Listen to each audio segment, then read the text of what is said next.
Bill, last week I asked you about the potential residuals of the game against Auburn, and your comment was we'll just have to wait and see next week until we face UTEP. Can you give me a sense for what the result of that was today? Well, I haven't really thought about it, but just off the top of my head, yeah, I guess I don't really know. I just know how we played today, and I know how we got started. I thought we were great on defense, so maybe from a defensive perspective, maybe it was advantageous. From an offensive perspective, it probably wasn't. We started poorly on offense, and so about best I can tell you right now. Can you assess how you thought your special teams played today, and then can you talk about the explanation that they gave you after the second, what appeared to be the block punt? Hey, you don't have time for that. And I still don't understand it. Now, as far as our special team, I mean, we did some wonderful things, and then we fell apart. We had some twos to go on the field that weren't ready to play, and consequently some bad things happened. But outside of that, when our ones were on the field, I thought we did an extremely fine job. We let one return get back a little bit on us on a kickoff, but outside of that, and the penalties, we had those young pups got penalized. Two of them, we had two called back. Really we had, with our punt return unit, punt block, in reality we had 4 game-changing plays. 2 blocks and 2 returns that would, both were for touchdowns. One of them got called back, and the block got called back. Or I say got called back. We had a chance to catch it, and we just got somebody out there that's dreaming and fails to catch the ball, and otherwise we get the turnover down, down going in. So anyway, whatever the question was, I thought we played well when we had to play well in the ball game, but in my standpoint, we always have to play well, and twos have to be ready to play. And if you're not ready to play as a two, because they get as many reps as, we're a little different than most people. Our twos get, virtually every amount of reps that our ones get, and, if they're not ready, there's a problem, and that was the case today. You don't show a lot of emotion generally on the sideline. You were pretty heated with that explanation. What were you trying to convey to the officials during that long delay? Well, number one, I was clueless in regards to what they were trying to tell me, and number two, I just, whatever the ruling was, it just didn't seem to be appropriate. In my way of thinking, and apparently there's a rule to that effect that I'm totally unaware of. But trust me, that's the first thing I'm going to do when I walk out of here is find that ruling. But they did the best they could. It took them an hour and a half to do it.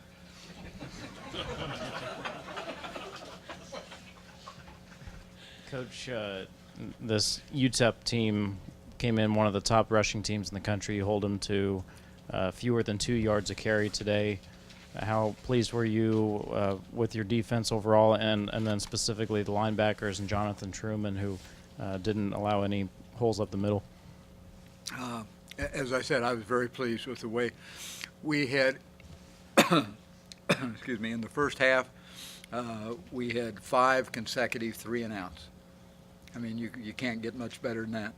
And as I told them, on the sixth and last possession of the first half, they got a first down. And as I told our players, I'm kind of glad that happened because it gave me something to complain about when I got in the locker room at halftime. Otherwise, I'd have been speechless. Our defense played well. Jonathan, you mentioned, Jonathan played extremely well. Jonathan, had some of those, he's made a few of those mistakes that nobody sees. And he worked diligently this week, and one of the things, his pursuit angles were, in the previous ball game, were left a little bit desired, and today he was, to my knowledge, he was perfect on. I mean, he's just one of those young guys that if he's making some mistakes, if he's got some shortcomings, he's going to work hard to get it corrected. If you get 22 Jonathan Trumans, you're going to be all right. I know you think, or you always say a return unit is exactly that, or a full unit, but what did they do well with Tyler today to set up so many of those long runs? Well, I think I mean, I can tell you what they did well, and I can tell you why we got two of them that got called back because of penalties, and they were major returns. One of them for a touchdown, and that's because we just didn't have the discipline, the total discipline that we needed to make. If you're going to score from 75 yards out, there's got to be some discipline to to the 11-man team, and we didn't have that today. Now, to go to the good things, I thought we did a nice job of getting a blocker on a defender and maintaining our blocks, staying on our blocks. I think Tyler did a nice job of being able to sort and pick his way through. Curry Sexton on our punt returns, did a nice job of getting Tyler started. On our kickoff return, Charles Jones did a nice job getting Tyler started. We didn't get too many of those, but most of them came off the punt returns. But and again, it was and Tyler was a part of it. He did some excellent things, but some other guys did as well. Coach, you talked about not starting off well offensively in the game, but the second half, scoring on all those possessions and averaging more than 15 yards per play, each of those scoring drives. You always talk about the first 5 minutes of the third quarter can decide a lot in that game. What kind of steps did you see the offense take in that second half? Well, that was a big part of the dialogue at the halftime, and I was pleased because we didn't start the ball game well offensively, miserably, in fact. And to be able to come back in the second half and start it the right way, score the first three possessions of the second half, I thought was and it was good because the execution was good. We made some substantial, as you indicated, substantial yardage plays. In other words, some big plays. We got into the right things.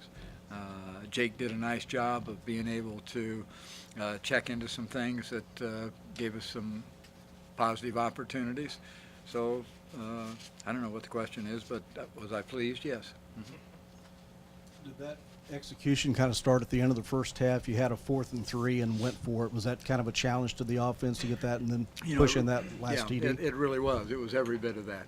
Probably in 9 out of 10 times I'd probably, see if we couldn't hit it through the uprights. And but we needed that. We needed to do that,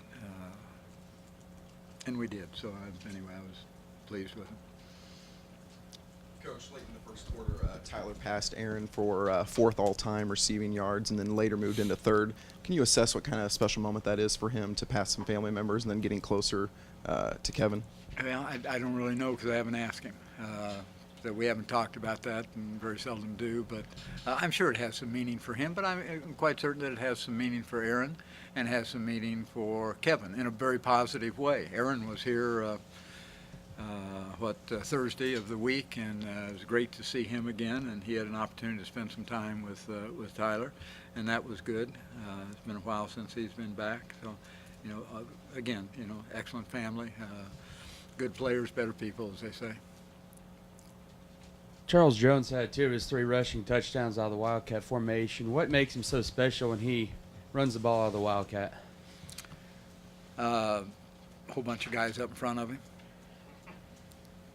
If you don't knock those people somewhere, then he's not going to run it in, nor is anybody else, for that matter. But and he ran hard. I'm not taking anything away from him. He did what he was supposed to and did it very well and ran hard. And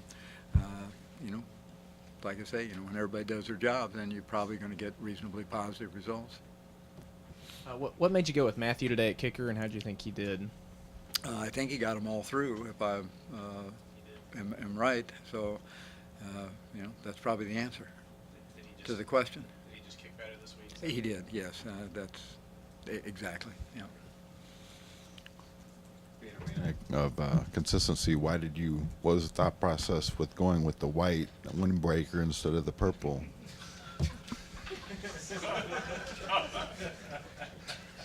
Where's Fitz?